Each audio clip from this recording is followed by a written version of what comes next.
Welcome back. You're watching Global Eye. 2024 will go down as one of the most destructive years in modern history for the Middle East. The year began with an escalation in the war between Israel and Hamas in Gaza. Over 45,000 Palestinians have been killed since its onset in October 2023. As per the UN, one child was killed every hour in Gaza. Months of ceasefire have led nowhere, with each side pointing fingers at the other. Israel triggered fears of a broader war in the Middle East when it killed Iran-backed Hezbollah leader Hassan Nasrallah in Lebanon's Beirut. Iran retaliated with a barrage of 180 missiles. Israel also launched an offensive against the Hezbollah in Lebanon. After weeks of major escalation, Israel and Lebanon arrived at a 60-day ceasefire agreement on November 27th. However, there have been multiple instances of ceasefire violations since then. Another war has been reignited in the Middle East, with rebels launching an offensive to bring an end to Syrian President Bashar al-Assad's regime. The country is still grappling with a severe humanitarian crisis. Will there be a resolution to the conflicts raging on in the Middle East? Joining us now to discuss this is Anju Gupta, former member of the Cabinet Secretariat, somebody who has tremendous security experience in terrorism in India and abroad. Thank you very much, Ms. Gupta, for joining us. Let me straight away ask you about the situation in Syria.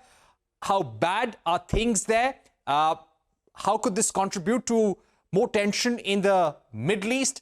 And also, could this lead to a revival of the ISIS?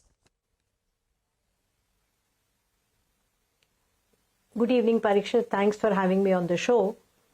Well, Syria today, different parts of Syria are being held by different state and non-state actors. I think we need to really unpack Syria to understand the picture today and how we can expect it to pan out in 2025 and beyond. So up until the Arab Spring, which was about 2011, the dictatorial regime of Bashar al-Assad pretty much controlled the whole of Syria. But when the descent began, when the Arab Spring unfolded, the Arab neighbors also kind of pumped in their resources to support these protesters. And Assad's regime used brutal force against their own people. And the Arab states also started pumping in, arms, and that is how so-called Free Syrian Army came into being, and it became an armed insurgency or armed protest, if you like to call it so. Of course, there are different factions that were loyal to different state actors. It's very important to emphasize that there were state actors involved in supporting this Arab Spring in Syria, like the other places in the Arab world. But at the same time, the Al-Qaeda in Iraq started rebuilding itself, especially after the US pullout in December 2011. And with that, they started governing territory, and they started calling it a state. They started calling it Islamic State in Iraq. And in 2012, they sent, Abu Muhammad al-Jalani to Syria to set up the Syrian branch of Daesh, which was called Al-Nusra Front. So Al-Qaeda in Iraq started capturing territories on both sides, and after that, they declared ISIS independent. And the caliphate came into being in June 2014, which attracted thousands and thousands of foreign fighters from all over the world. We know about what Daesh did. So around when that was the situation, the revolution has kind of morphed into, I wouldn't say the people, but revolution had been hijacked by the terror groups. And the first terror group that hijacked it was Daesh. After that, US started backing the Kurdish Syrian alliance called the SDF, and Russia and Iran started backing the Assad regime against Daesh. Around the same time, Al-Qaeda declared independence of Daesh, and Al-Nusra Front, headed by Jalani, they started capturing territory closer to the Turkish border, especially the province of Idlib. And at that point in time, now that the revolution had morphed into fight of by Assad regime and by the SDF against Daesh as well as Al-Qaeda groups. And very interestingly, US and Russia could actually manage, to deconflict the airstrikes, etc., and rest is known. So the civilian revolution, which became armed, was hijacked by these two terror groups because of strange geopolitics of this region. Turkey, that has a very important role to play, with the help of some elements of the Free Syrian Army, captured some of the Kurdish areas closer to the Turkish border. Now, we all know after the caliphate, Assad regime and the SDF have been kind of coordinating so as not to allow the Daesh to rebuild itself in Syria, which is a real threat. We also know that US has carried out airstrikes after airstrikes, drone strikes into Idlib, which is the territory held by HTS, killing Al-Qaeda top leadership, and as well as the two caliphs. Anyway, so the interesting thing is that by around 2016, Abu Julani, who was a leader of HTS, declared independence from Al-Qaeda, saying that I've cut my ties with Al-Qaeda. Now I'm a simple, plain armed insurgency against Assad regime. And HTS has now taken over, the area that was held by Assad. So now we have three players. So we have HTS, Al-Qaeda link group, which is the main player. And then we have, the SDF, and then we have the Turkish backed Free Syrian Army. What is important to know? One, that HTS is former ISIS, former Al-Qaeda. If one would like to believe that they haven't changed in their ways, I leave it to the audience to kind of infer. Second, there are about 10,000 ISIS fighters in the custody of SDF, and about 50,000 family members, women and children of ISIS fighters in the custody of SDF.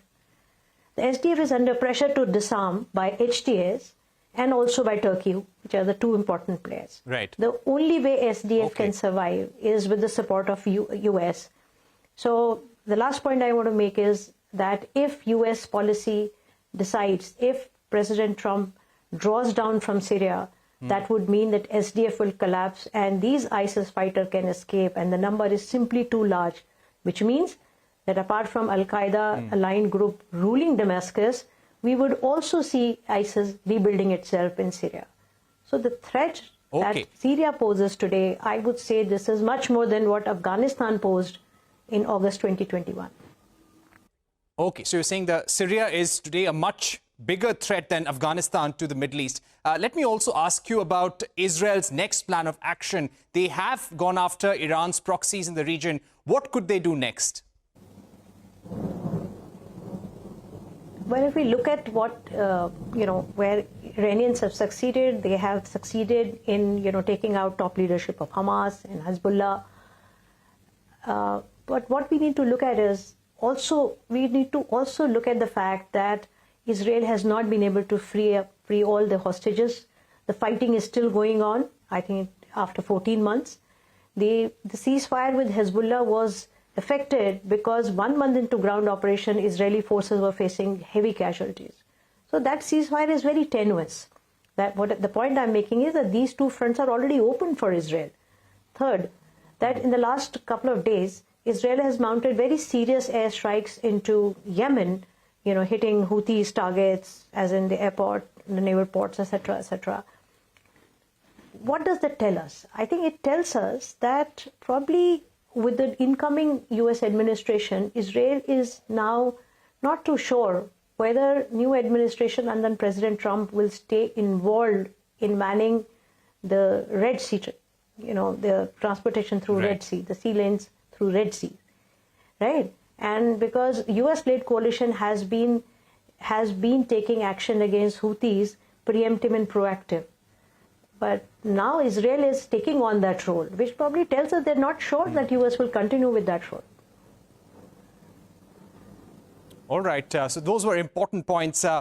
Ms. Gupta, we've run out of time, but very briefly, in a few seconds, if you could give us a sense of the possibility of an all-out war, of World War III, that experts have been most worried about. The region remains very active and dangerous. Syria has added a new dimension, which is Al-Qaeda's proxy is ruling, and ISIS may rebuild.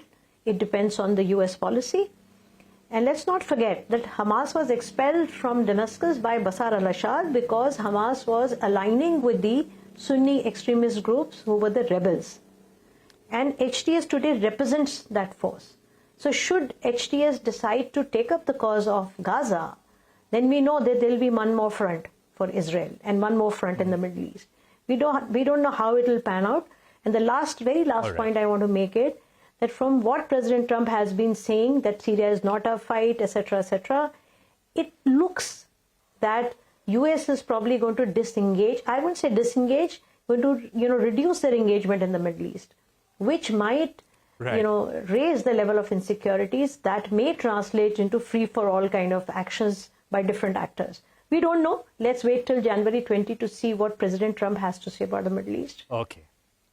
All right. So lots depends on how Donald Trump deals with the region. Thank you very much, Ms. Gupta, for joining us with these valuable views. With that, it's a wrap on this edition of Global Eye. Thank you for watching. Stay tuned to CNBC TV 18. More news and updates on the other side.